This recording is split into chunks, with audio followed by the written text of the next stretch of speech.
Ciao soccer fans, and welcome to the Italian Soccer Addict broadcast. My name's Graziano and I'm your host.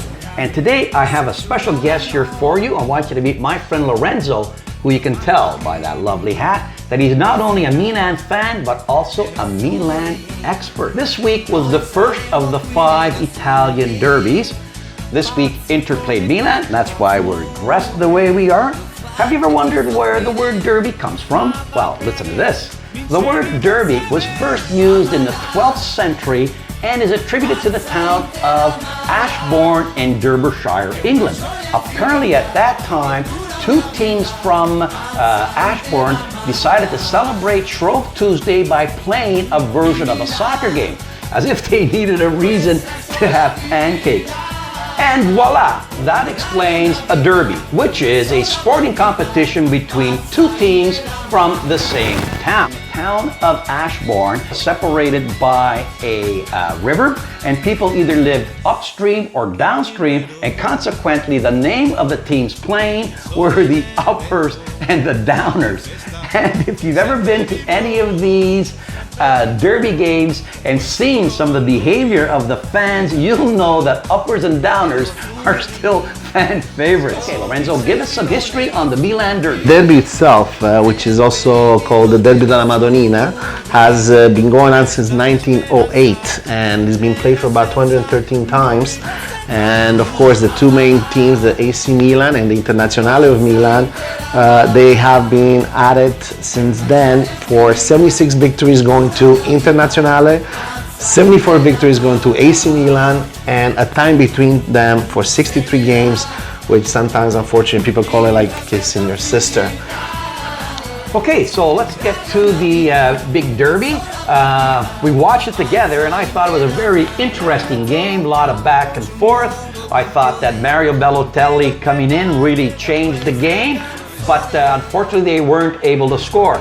And it ended up in a 1-0 Inter win. So how do you feel about this Inter victory? An AC Milan fan, definitely this was a real downer. With respect to the rest of the games in Serie A, the weirdness and the beauty of Italian soccer continued even this week. I tell you, not even Kreskin could have predicted these outcomes. We had 4 2-2 ties, we had 1 1-1 tie, and of the games where there were outright winners, Roma, Fiorentina, and Lazio, none of the competitors managed to score a goal. Okay, so now we're just going to look at some of the other games in Serie A, and I'm going to ask you for your opinion, Lorenzo. Okay, number 1, Empoli 2, Napoli 2. What did you see? Probably the simplest thing would be time to bring up Benitez. Why? This is much better than Sarri. At least the results will be the same, but at least it will be a nice presence on the sideline. Super. All right. Next game of interest is Chievo 1 at Juventus 1. What did you see? Oh, again, a surprise week after week with Juventus, but sorry, it's not their year. Next game, which is very interesting, Torino went to Verona. Torino this week went to Verona, which almost a lot of people know it's the city of love, of Romeo and Juliet. But instead of finding love, they got their hearts broken with a 2-2 tie. Before we go, just a couple more questions, Lorenzo.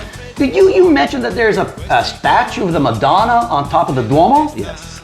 Okay, question for you. Which Madonna is it? Is it this one or this one? I think this deserves that red card, my friend. Oh, that's such a downer. Okay, that's it for the Italian Soccer Addict this week. I want to thank my friend Lorenzo for coming in and helping us to break down the game.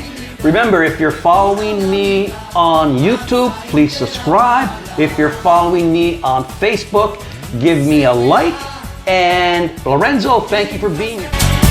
Pazza intera mala, è una gioia infinita che dura.